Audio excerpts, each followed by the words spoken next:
has slowed that down tremendously, because we can't get in the school systems now. We got to be mindful and have the safety features. So, but we are doing virtual. So we're still reading to kids virtual, just having that interaction in the community. And it starts at the top. It's what I put down from when I want my people to know, hey, we got to be involved with the community. We got to be involved with the community. So it's just even going to stores, talking to people, having that one-on-one connection, that one-on-one contact with people. So we just really just try and stay embedded in the community, even though we're not the primary law enforcement here in Richmond County, but we do our part. We stay in our own zone. All right. Okay. Thank you very much. Chief Thomas, you want to jump in and give your reply off that question? Yes, sir. Thank you, Jay. It's an honor and privilege. And I just want to say that obviously bridging the gap is a big thing for us. And when I was first beginning back 11 years ago in North Augusta, one of the things I did was challenge the officers as to get engaged in the community. And so some of the same programs the Sheriff from Burke County talked about, we're doing as well. One of the big ones is the Citizen Academy. It's like we put people in the seats of those officers. They understand what we do. They understand the laws and the principles of law and why we do what we do.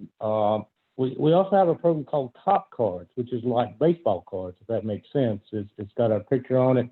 It tells a little bit about us, what we do, how we do it, and obviously it's a great opportunity for us to engage with those children who hear horror stories or hear things that they shouldn't hear about the police. And so it opens that door for us to do those things, and it's a great tool for us to use. We also do a golf tournament every year, which is obviously a tournament we do for around Christmas time or right before Christmas time for needy families, which are families in our community that need our help to help buy children Christmas. And that goes a long way for our community. And obviously the splash downs, because we're public safety, we do that in the summertime. We do a trunk or treat, which is obviously give free candy, and we're engaged with the churches around the community who bring all the kids to that, and it's a safe place to do some of that. Mentoring in schools was mentioned. That's a great opportunity for us to get into school and read to the children, make sure they understand what we're about, and that's a great thing, as well as coaching in our leagues, our rec leagues and that kind of thing. This is all important to how our perception is perceived in the community. Oh, all righty. And last but not least, of course, you didn't have a lot of kids you've been dealing with for the most part there for you. And that's a people aid there for you. Can you want to answer that question? You're lightning. Yeah. Yes, sir. We're very involved as role models there in the school, mentor. It gives the kid an opportunity to reach out and see and talk with an officer close up, not just when trouble is brewing, but to get to know them and the closeness throughout, so that officers can support them in becoming positive citizens in the community. But some of the things we do a great program before the pandemic was gang resistance education and training to keep young folks from joining gangs. And the instructors are the SROs, and it takes a certification to be able to teach that particular course.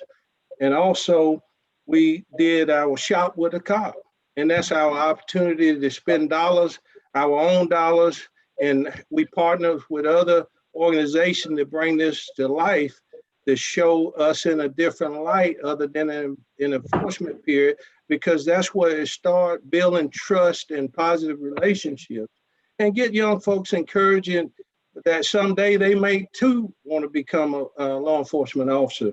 We get involved also with Thanksgiving, where we buy meals for families that are identified, and officers are the ones that take those meals to either the school or to the home, depending on the situation. We recently got involved with the trick or treat, which it took some convincing for me, because one of my officers wanted the theme to be dealing with donuts. And you know how law enforcement feel about decorating a police car with donuts. And it took some time for me for that to sell. And so I said, hey, sometimes you got to think out of the box. If you get to bring folks closer, to have a little laugh here and there. And so I went with it, and it turned out real well. And because we are here for them to succeed in any way we can be involved to encourage and help our young folks, that's certainly what we're about. And we will continue to do that. In other words, breaking the ice there a little bit there. Yes, sir. Okay. All Jay, right. do you Let's. mind if I jump in there? I'm sorry. Do you mind if I jump in there, Jay? Yeah, go right ahead. While I don't run a police force, I run a law enforcement agency, and we do have investigators who are post-certified and are armed. The biggest thing of community policing, the reason we want to do that is because we want to bridge that divide between the community and law enforcement.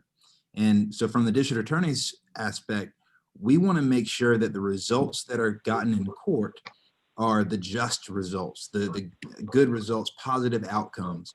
And that cuts down on the amount of people who come back to the system, but it also helps the officer in the field because a lot of times if the perception is that no justice comes from the court system, then it's the officer in the field who bears the brunt of that. And so I believe it's the district attorney's office's job to make sure that we are doing the right things, helping people and getting the best results in court so that the officers in the field who are actually in the community are able to be respected for the way that they are. As well, one of the initiatives that we've started is we are going to be having quarterly town halls in each of the counties of the circuit so that people can actually communicate what they're seeing from the criminal justice system and what they want to see changed, ways that we can do our jobs better. And my assistants, I've got about 30 attorneys. We are all dedicated to getting into the schools and actually talking with kids because the earlier we can get to them, the better, and the better outcomes on down the line. Thank you. Okay, all righty. Let me ask this question there for you. Let's start off with the Marshall's area there. Ramon, could you answer this question? How does your department promote diversity and inclusion?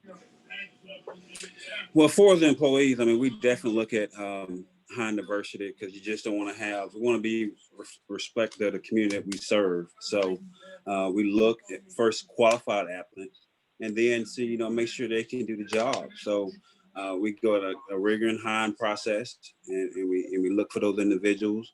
And when we look at our promotion process,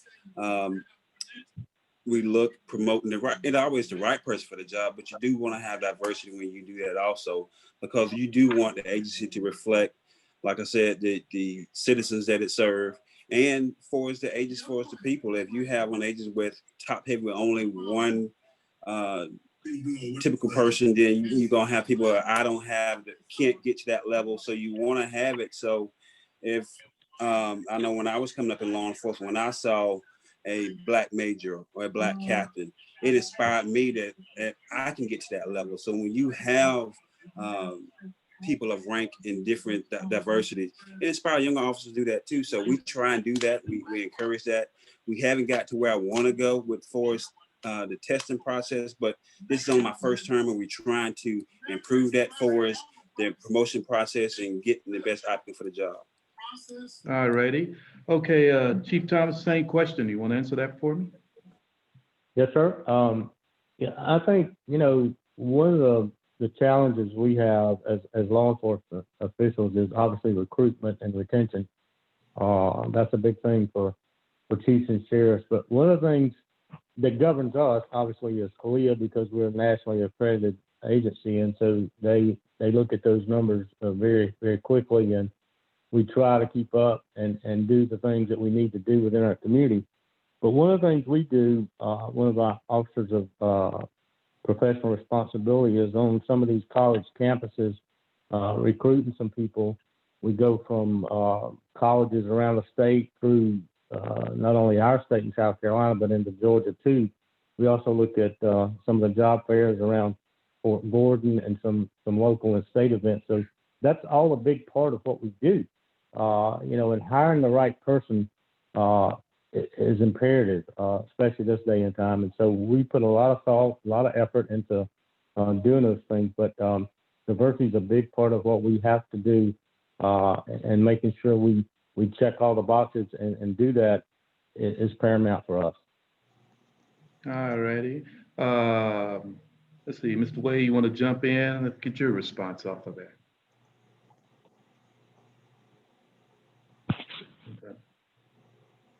unmute your mic there.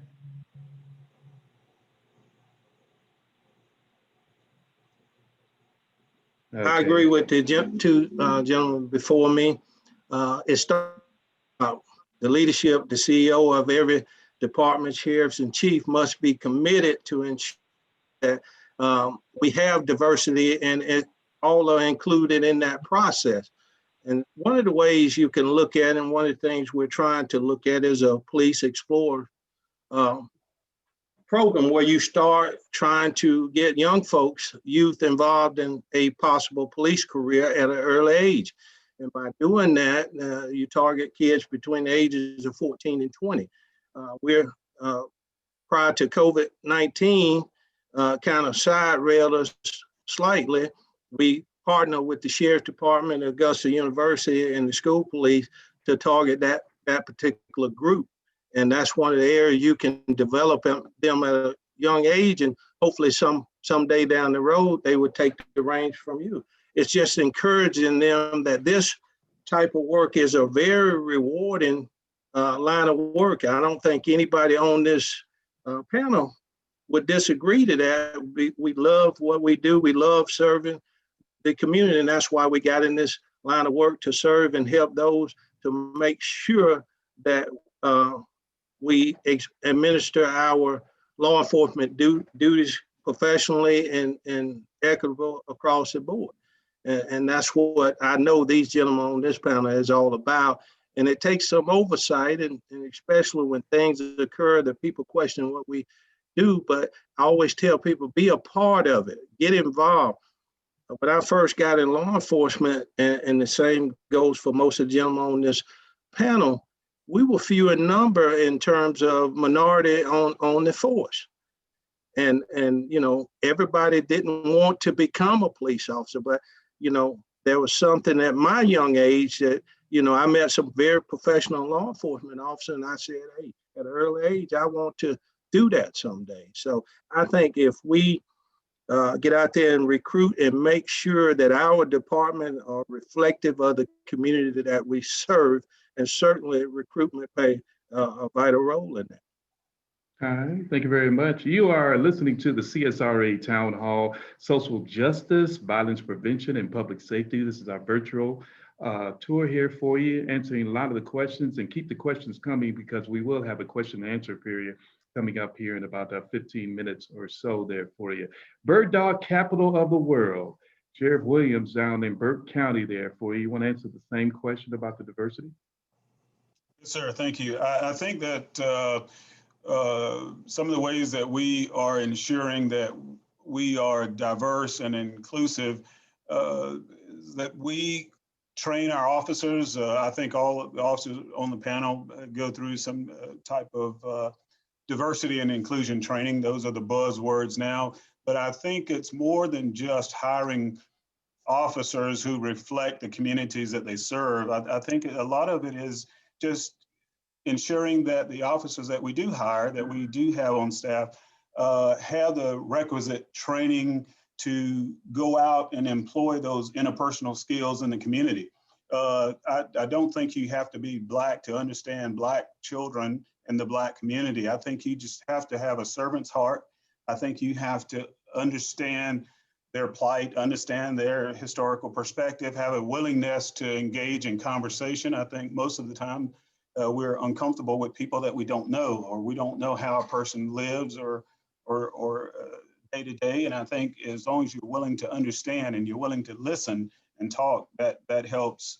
Just having some self-awareness that perhaps you've never been a particular race, but that doesn't mean you can't be empathetic and that you can't exercise some level of cultural nuance, if you will. I think it's important to not only be concerned about your ratio in terms of Black versus white or brown for that matter, but have officers with diverse backgrounds, hiring officers who have military experience, hiring officers who have gone to college or have served our country in different ways. Those folks offer some diversity that helps with your inclusivity, and they have the requisite interpersonal skills to deal with people in the communities. I think that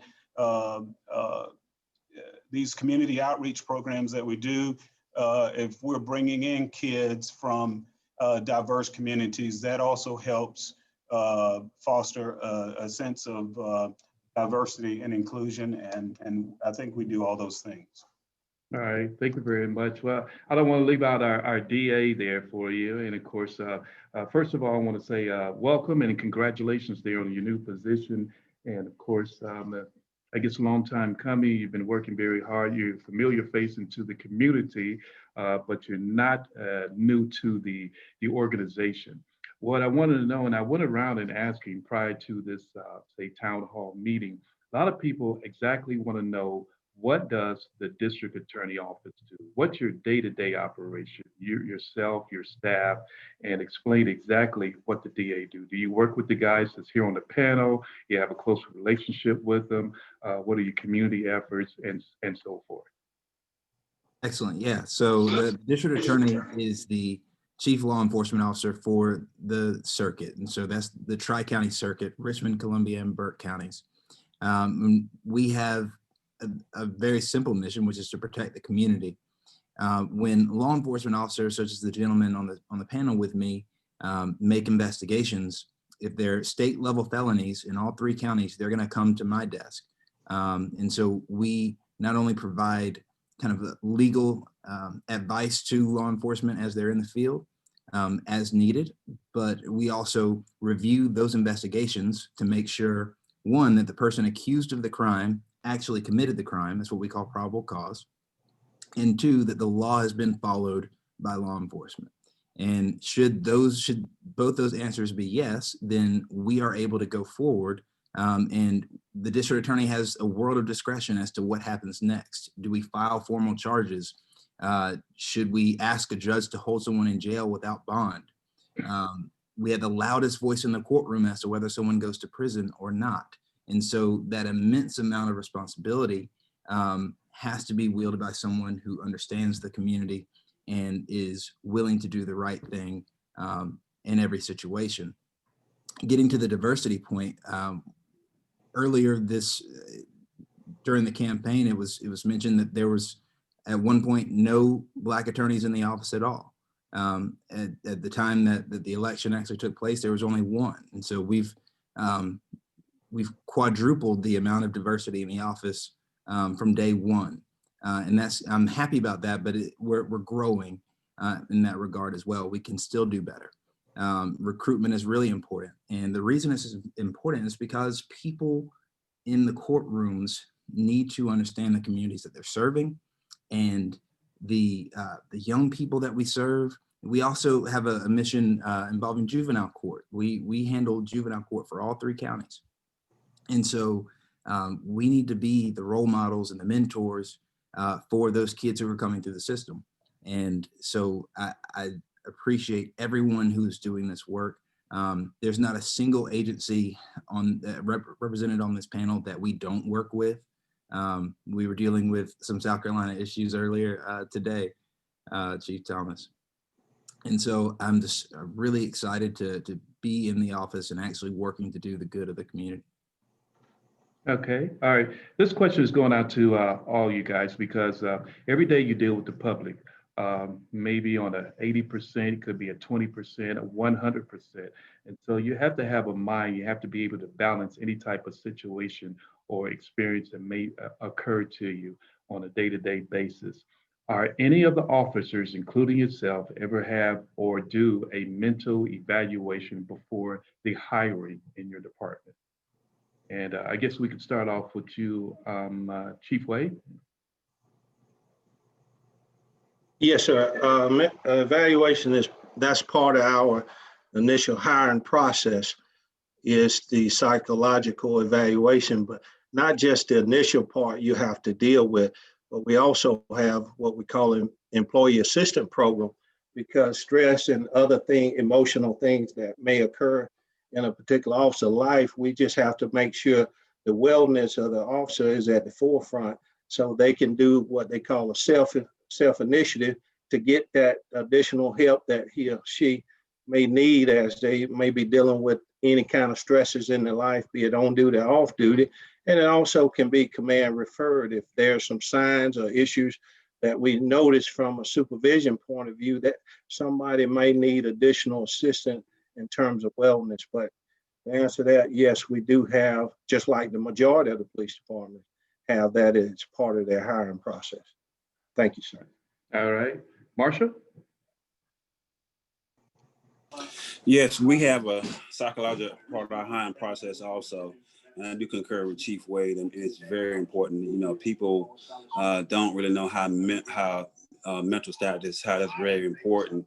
So officers see a lot of things, a lot of doom and gloom, a lot of stuff that the average person don't see every day. So we have to ensure that our officers are getting the help they need, the treatment they need, and not feel shy to ask for help, you know, because back when I started law enforcement, you were seen as weak if you asked for help, if you had mental issues, for just seeing certain things, and you was afraid to ask for help. So we encourage our officers, you know, if you see something, if you handling something, unfortunately, we just had an incident happen in Richland County here last year where somebody died on duty, and it was traumatic for several of my officers, but we worked with them. They got the counseling they needed.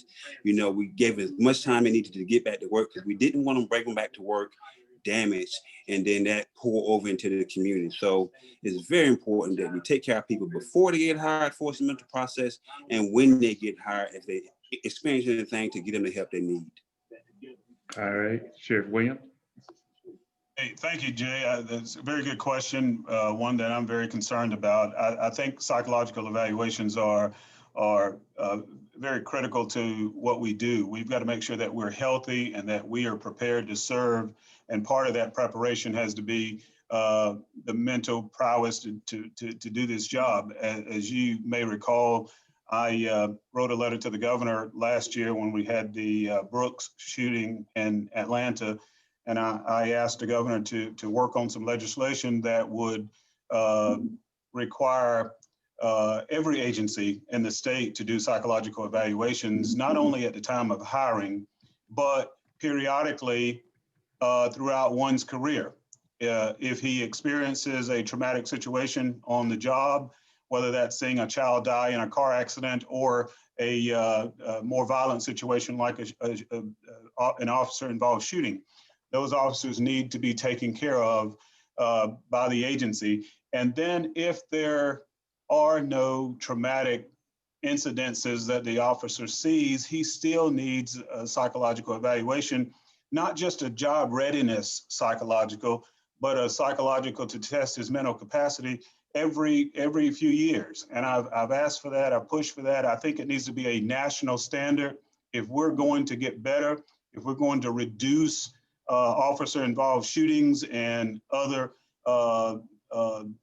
inappropriate behavior when it happens, I think we need to be a lot more responsible in that regard, and I think it needs to be a national standard across the board. All righty. Chief Thomas, you want to jump in here?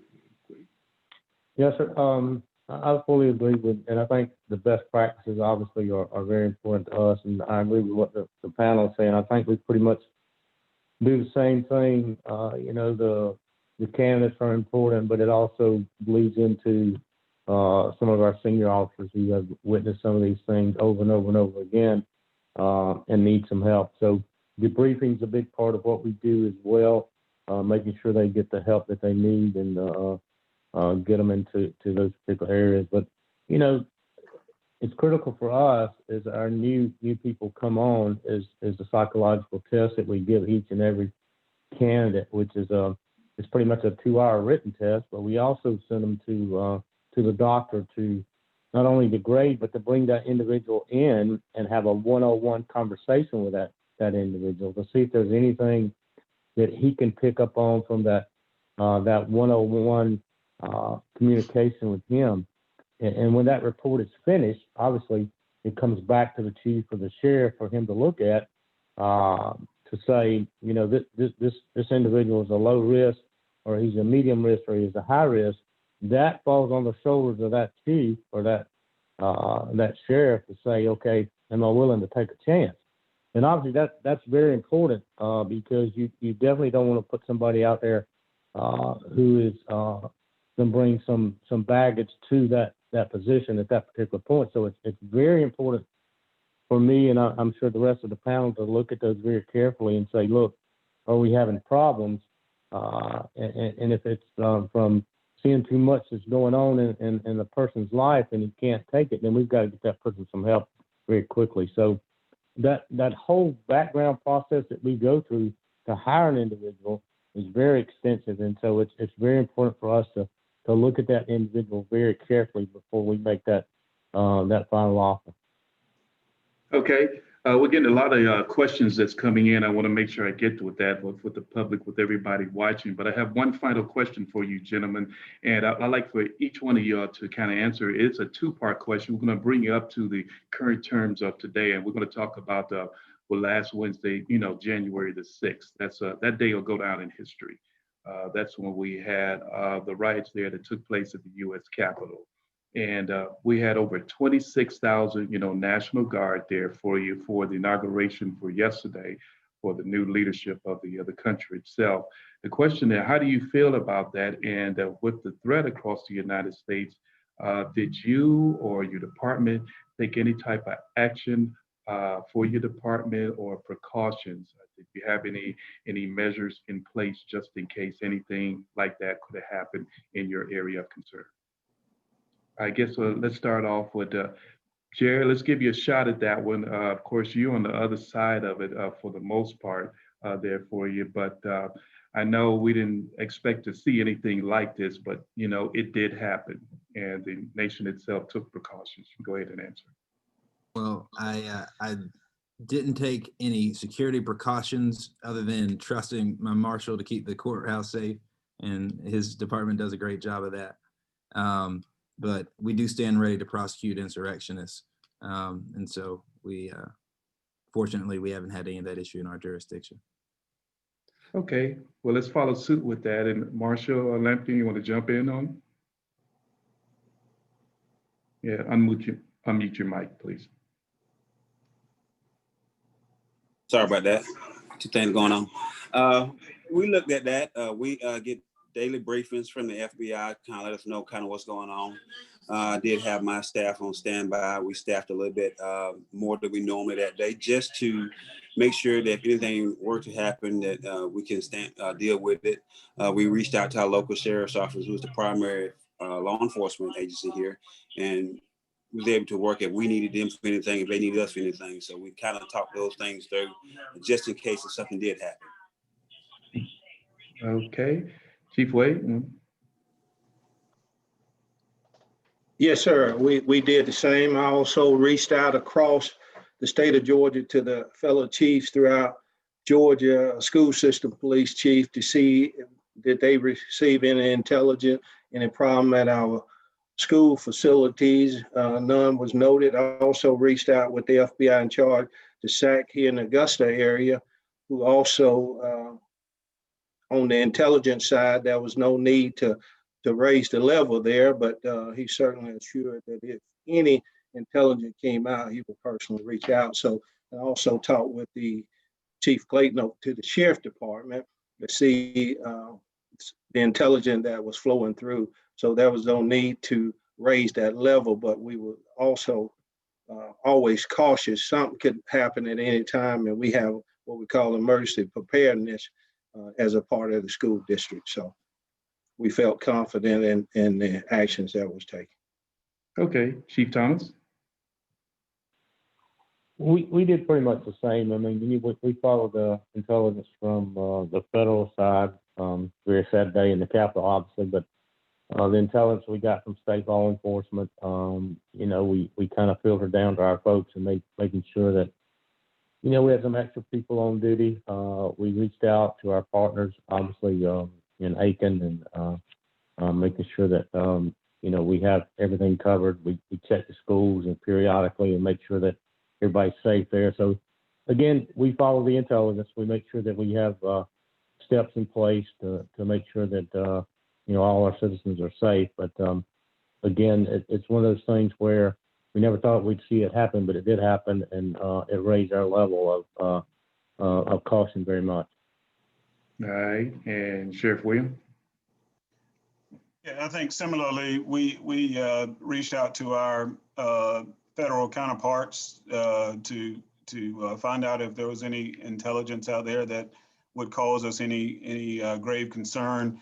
None were noted in our area, as the DA alluded to, but we did field a number of questions from citizens about what happened at the Capitol. It was an embarrassment to this nation, and certainly exposed some of our vulnerabilities, and so we had our folks on high alert, and we didn't have any incidences, but people were concerned about what would we do, and so we reached out to some of our citizens who are willing to, on a moment's notice, come out and help us, and we did have contact with those folks who were willing to stand guard and to guard our courthouse, and we thankfully we didn't have any situations come up, but you know, there were a lot of children, there were a lot of people of color asking questions. What would the White House or the Capitol have had the same response if the insurrectionists were of color?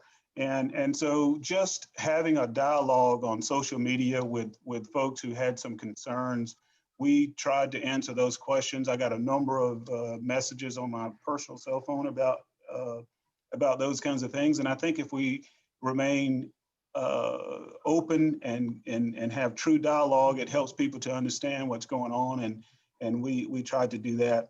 Those folks are domestic terrorists, and I hope that they'll be prosecuted to the fullest extent of the law, so that we send a clear message that kind of behavior won't be tolerated. But that's where we are. Okay, thank you very much. Well, we got about 20 minutes remaining here, and you are listening and watching the CSRA Town Hall being presented by the 100 Black Men of Augusta, Coca-Cola, iHeart Radio. Is entitled Social Justice, Violence Prevention, and Public Safety. We are now going to turn to the question and answer period there for you, and these questions are really coming in. One question that has been repeated on several occasions for you this evening. And we will have this going out to starting off with, of course, Chief Thomas there will start off this one.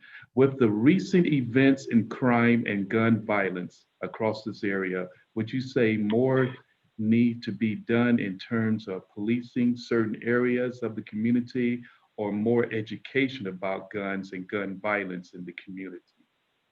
How would you answer that, sir? Well, I think it's obviously an education opportunity for us to make sure that people understand the dangers of firearms. There's so many stories of, people having firearms and they get into the wrong hands. Even children get them, and obviously tragedy occurs. So education is a big part of what firearms should be about. There's also the fact that we have so many people that are injured and killed every year in this country by firearms. Obviously, the murder rate in the CSRA is not where we want it to be. Obviously, all of us have our difficulties when we look at gun violence and gangs and those kind of things. So it's very important. It's imperative that people understand that the dangers of firearms are out there, and education is a big piece of that. How do we control that? That's a question I think that obviously we're not going to have an answer to tonight. Obviously, it's a big part of what law enforcement does as a whole, is trying to educate people and make sure they understand it's their God-given right to own firearms, but it's also an educational piece that I think we need to spend more time on. Okay. All righty. And of course, Chief Wade. I agree with that. I think educational on gun safety is the key. Knowing that how dangerous guns are, and these guns in the wrong hand with individual who good decision. It becomes down to what we refer to as, we like to give young folks those life skills. Know at an early age that guns do hurt people and they can result in death. So anytime you put your hand on it, you know there's a potential for things to go wrong. So gun safety and the proper handling, not only handling, but proper storing at home. Too many tragedies have occurred because gun was not properly stored in the home, even though they were owned by a person who had the right to bear arms at the residence. But too many sad occasions we find because of lack of training in gun safety have resulted in a loss of life, and it brings back memory of going to a scene where an officer that I worked with lost his wife because of that situation. A gun was in the home, and a child got a hold of it.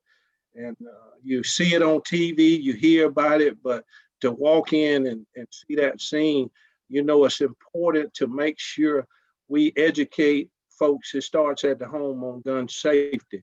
And I know every member on this panel makes sure that they will not have to live that, because we are real strict about making sure that just because we handle guns all the time, members of the family or people who may visit and given an opportunity to fall in the wrong hand, anything could happen. So I think what Chief Thomas said is training is a key, and making good decisions on any time you decide to put your hand on a gun. Okay, so I see your head just going up and down, agreeing with a DA Williams there. Want to kind of echo in on some of this? Well, I just echo those sentiments because we've had so many cases. I'm so tired of seeing, young person loses their life because they weren't properly trained. And, the first time I picked up a gun, I was 9 years old, but I was taught how to use it. I was taught gun safety. And those are lessons that we need early on, because if you're going to trust someone with that much responsibility, they need to know how to handle it safely. And I don't think that it abridges or takes away from anyone's rights to own a firearm to have to learn how to use it and use it safely and store it safely. And that case is old as time. We see it time and time again. And so we just have to do a better job of making sure that if you're going to own a firearm, you're going to own it responsibly and you're going to carry it responsibly. All right, thank you very much there for you. And everyone here on the panel is, their job is very important. Of course, this is the leadership, but Marshal Lampkin, you sometimes you go from door to door and you just don't know what is happening here. You want to echo in here on this question that we have on the table? Yeah, I do. And that's why I would like to thank, our partnership with the school board. And that's something that we teamed up with.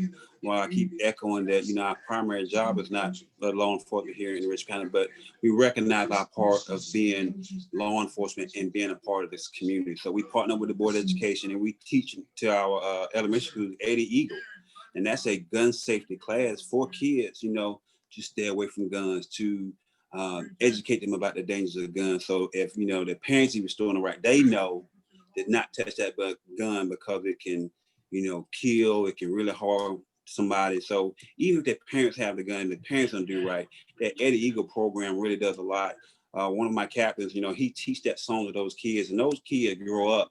He's had kids in middle school now go and sing that Eddie Eagle song to him, and they know to stay away from guns. And that's what we do to Citizens Firearm Academy too, because you have a lot of homeowners that will go out and buy a gun, don't know how to use it, and we take them through those steps of that class. Then they realize this gun is really not for me. Maybe I need to have this gun. And you want to get those guns out of those people's hands too, because that's a gun that somebody breaking the house, or somebody can use that gun to either hurt them or somebody else. So we go on both aspects of it, for the educational part on the small part for a school, and educational part of it for us when you're an adult. I think that's the biggest thing we can do, is educate our public about gun safety. Okay, all right. And Sheriff Williams. Yeah, just very quickly, I think that we need to do a much better job on education. We just recently completed a very extensive drug investigation where we found at a house in Atlanta on a search warrant at a storage shed, found 26 guns, and 8 of the 26 were stolen out of Burke County. And so we have spent probably in the last 4 years, $10,000 trying to educate our community on gun safety. We have all these folks who have weapons. We want them to be armed because I believe an armed society is a safe society. So we are proponents of the Second Amendment, and we want everybody to have that right, but with that right comes some responsibility. Folks just need to not leave them in their cars. These kids are stealing them and they're selling them to gang members, and they're ending up in the wrong hands. And if those statistics that I just gave are not sobering enough for you, I just got to tell you, last year we only had 1 murder, but the year before last we had 4 murders. They were all gang and drug related. And these kids are breaking into houses, stealing guns. They're pulling door handles. They don't break car windows anymore. They just pull door handles, and they go into a car, and there's a gun in the glove box. There's a gun under the seat, and they're taking them and put them on the street, and it's dangerous for officers. It's dangerous for civilians alike, and we've just got to do a better job at education, and not so much to the kids as much as because we found, as I think Marshall Lampkin alluded to earlier, they're coming from persons who have them legally, and are able to have them. They have the right, but they're not exercising their responsibility. Okay. All right. And speaking of that and resources and education and everything, another question is on the table. Is there a need for additional drug treatment resources in the CSRA? And would the number of arrests be decreased if those resources were available? I'm going to send this out and get our DA to kick this one off with the response. We absolutely need more resources because recovery is not one size fits all. If we're going to actually combat the drug problem, we have to keep people in the community who are working to help people heal and be on that road to recovery. As well, we need to make sure that those options are available to everyone, not just those who come from families with means, because oftentimes when I was in private practice, I had some clients who could afford to go to a drug treatment program and some who couldn't. Options where mothers who struggle with addiction don't get separated from their children. All these different ways that we can help use the community as a resource to deal with that addiction problem. Because while we might have a different agenda for people who sell that poison, we need to be making sure that those who fall victim to it are being taken care of. Okay, all righty. And let's go. And of course, we see that sign all the time when you get into the school zones area, no weapons, no drugs or something. And this is going over to you, Chief, of course, Chief Wade. Can you repeat the question there, sir? Yeah, the question is there a need for additional drug treatment resources in the CSRA? Would the number of arrests be decreased if those resources were available? Well, I'm a proponent of anybody who needs help to get over any type of drug addiction or something that they can't control themselves now. And in terms of the manner how that is put together on the outside in the community, but I think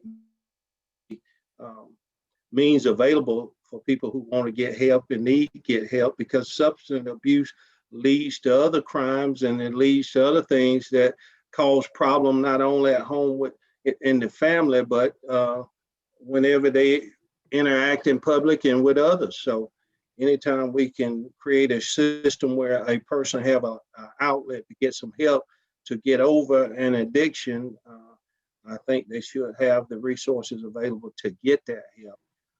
As far as where that location would be and how that would be developed, I don't have the answer on that. Right. Okay.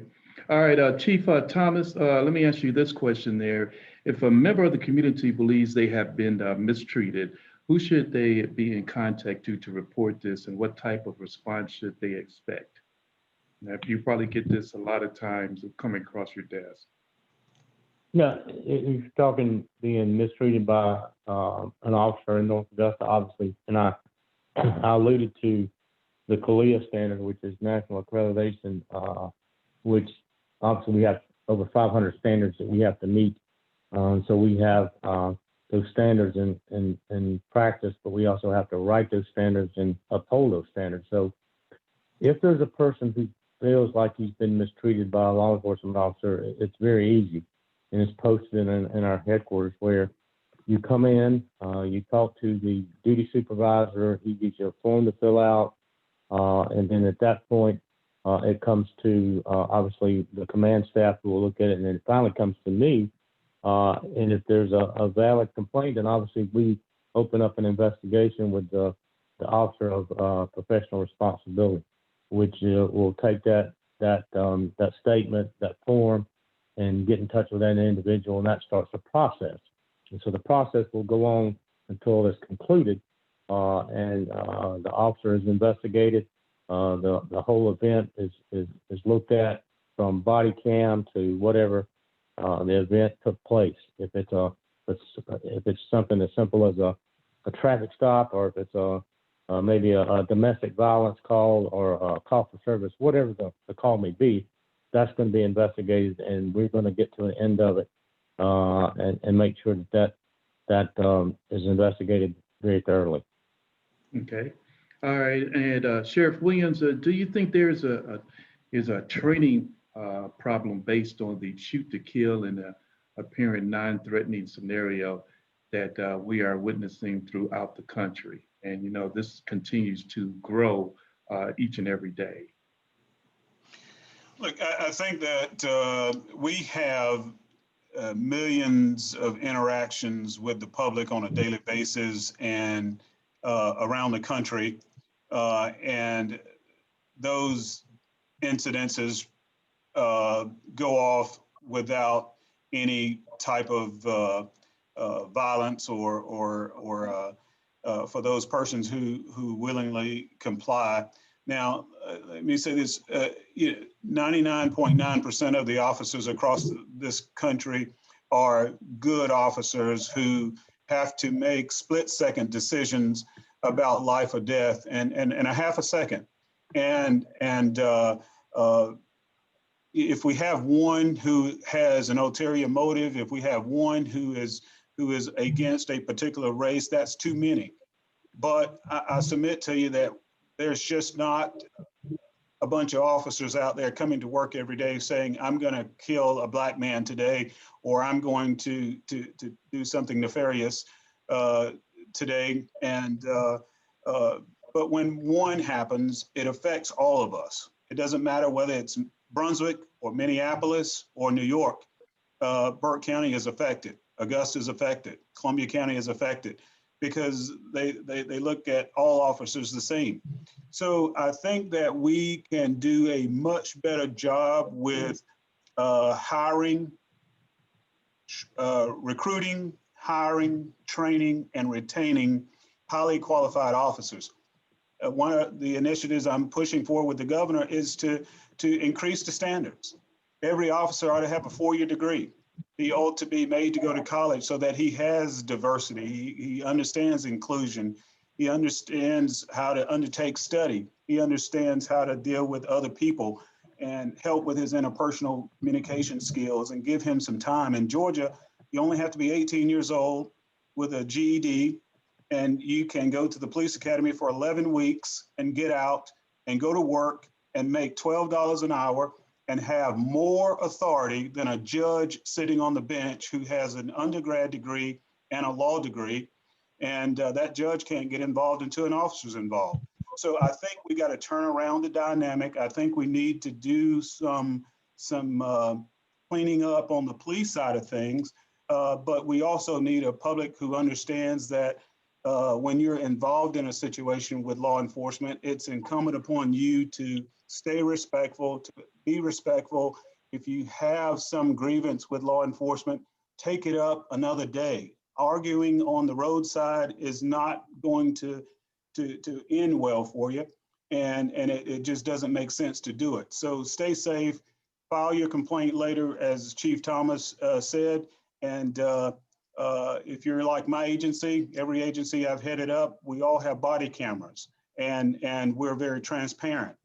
None of these officers on this panel want anybody in their agency who is corrupt and engages in inappropriate behavior. So we're here, but we just employ people to understand that this is just not what you saw in Kenosha or some of these other places is not representative of the greater group of law enforcement officers around the country.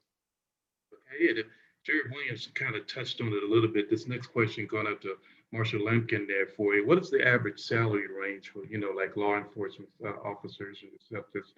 This is a critical position, and the recruitment and retention of good officers must kind of like match up with the salary that is beyond their surveying.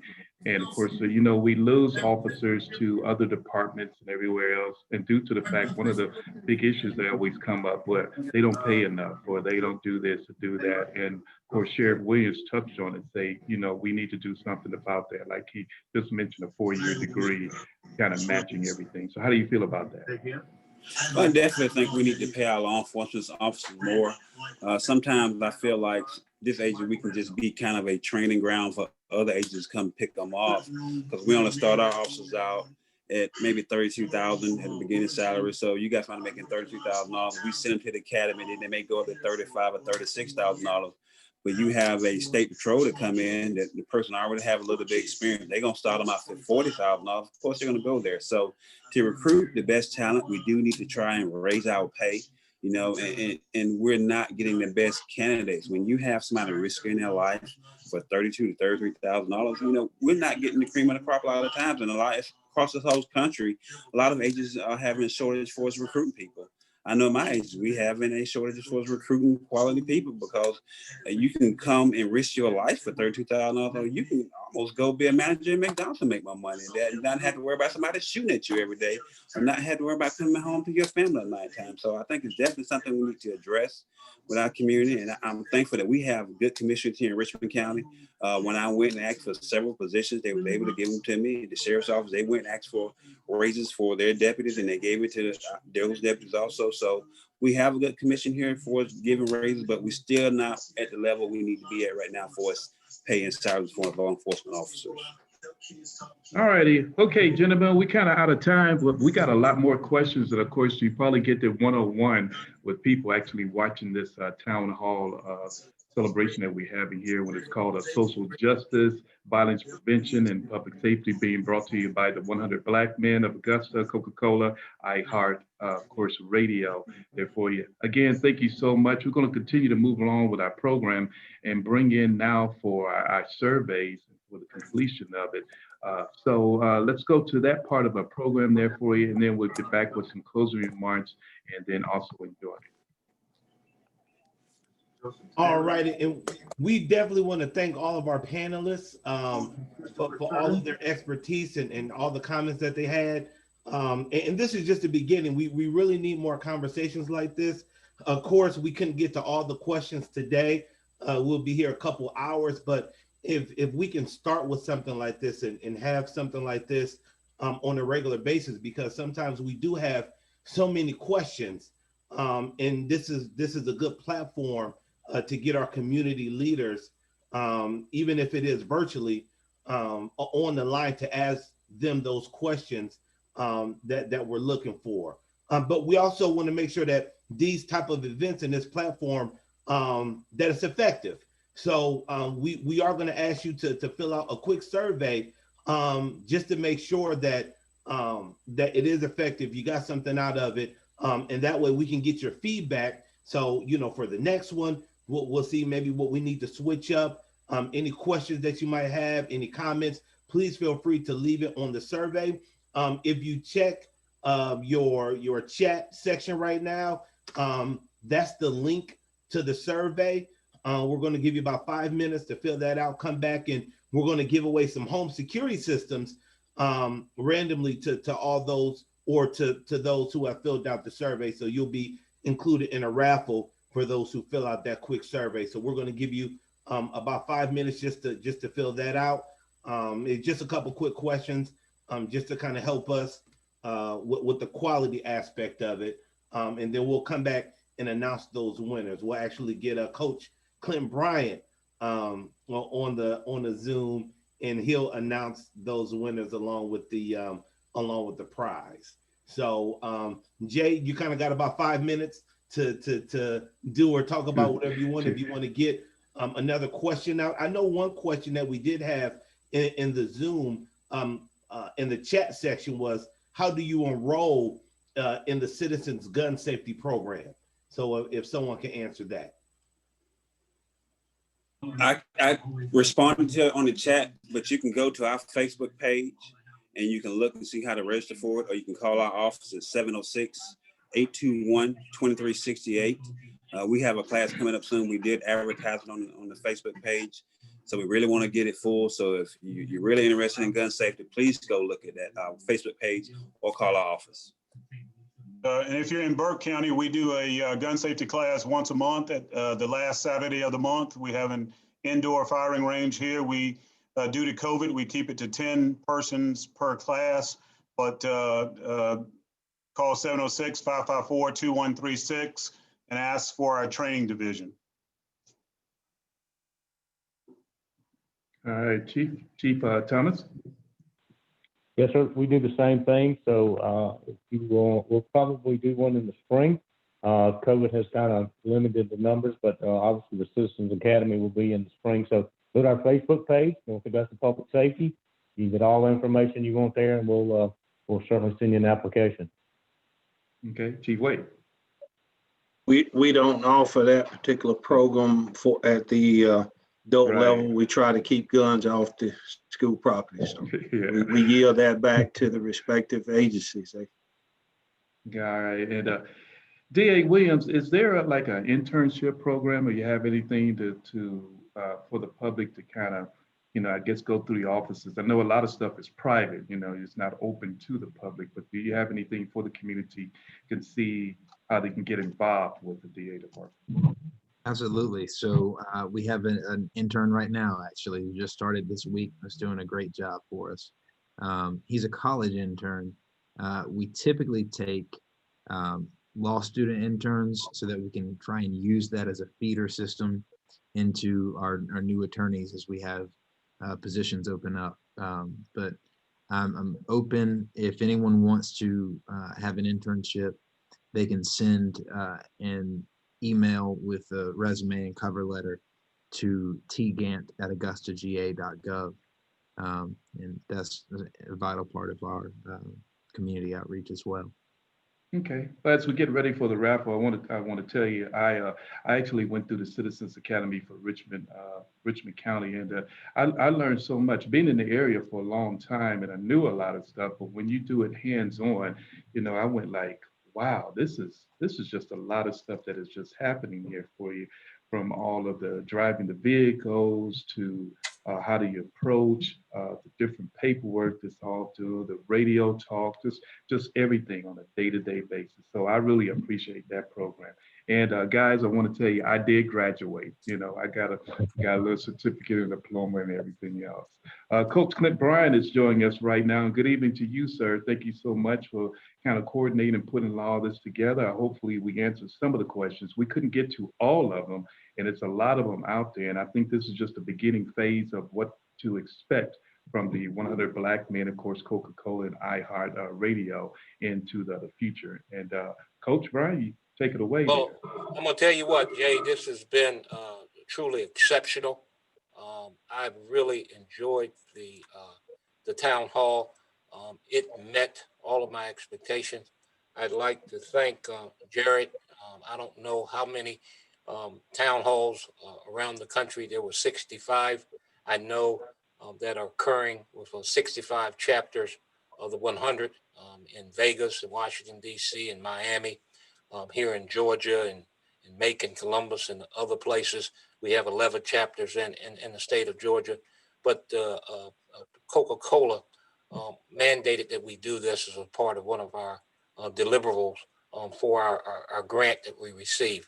I cannot tell you how impressed I've been with these gentlemen tonight, who I know all personally.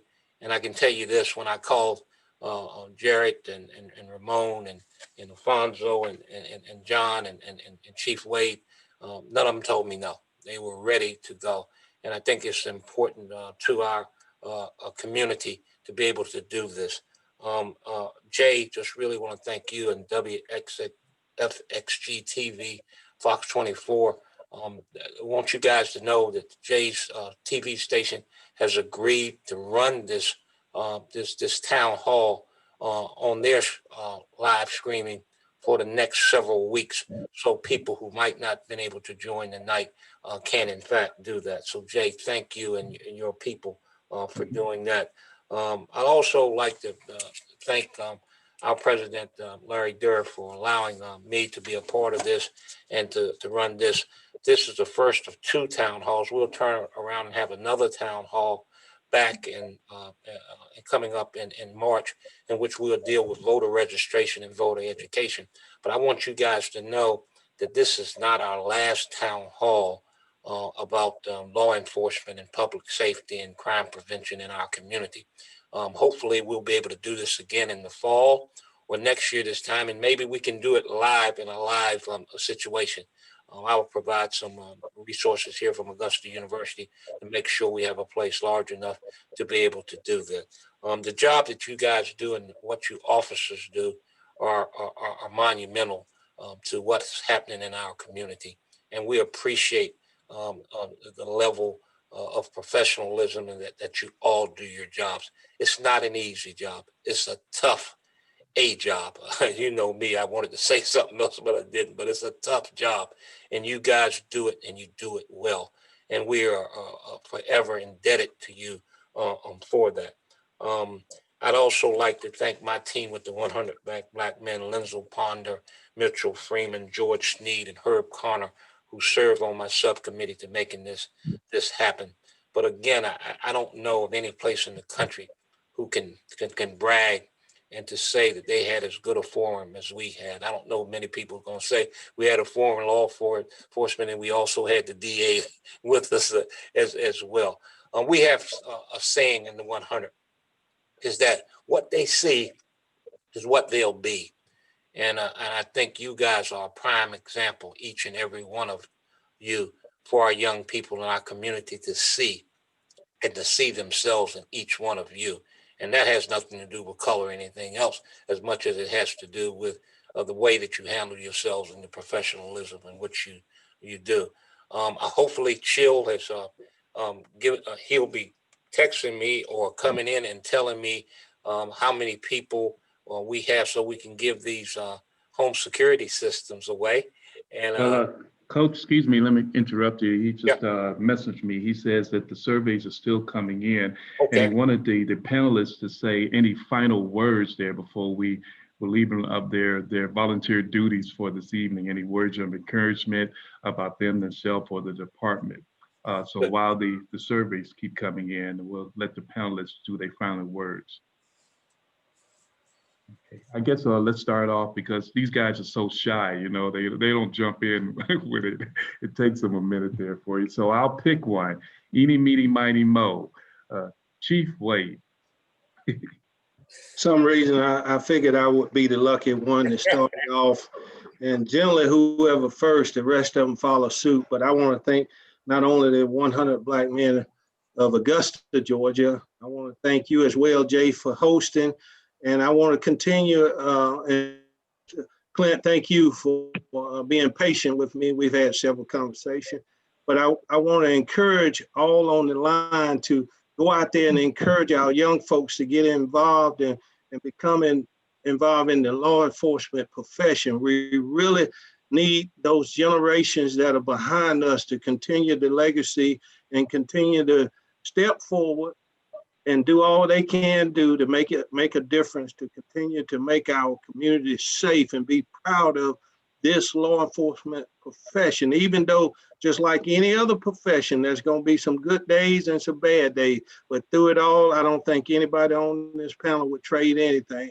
We dedicate our lives to this profession, and I won't tell you exactly how many years, but it's been quite a few.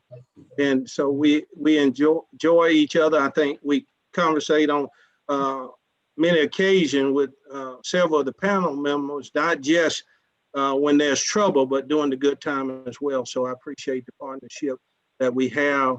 And we certainly welcome Mr. Jarrett into the fold and the family. All right. And with that said, there, of course, our district attorney, Jared Williams, he called your name. He did, in fact. Thank you all to the 100 Black Men of Augusta. Thank you, Jay.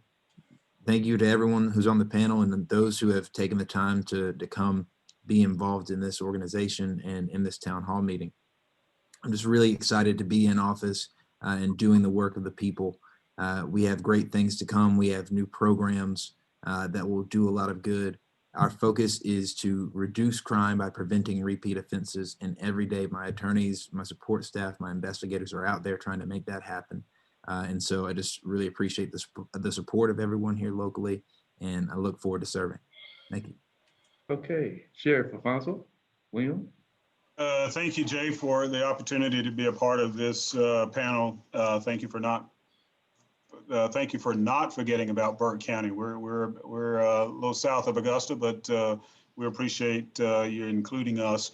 Mr. Clint, thank you so very much. 100 Black Men, thank you for having this forum. These are the types of forums that we need to have. This is a dialogue we need to have if we're going to make things better. I just ask that the public help us to help them. Push for transparency, push for openness. If you've got a law enforcement agency in your area that doesn't have body-worn cameras that will record interactions, push for that. Just help us get better. Push for state standards. Call the governor and say we need greater police standards. If we improve the standards, we can get the pay.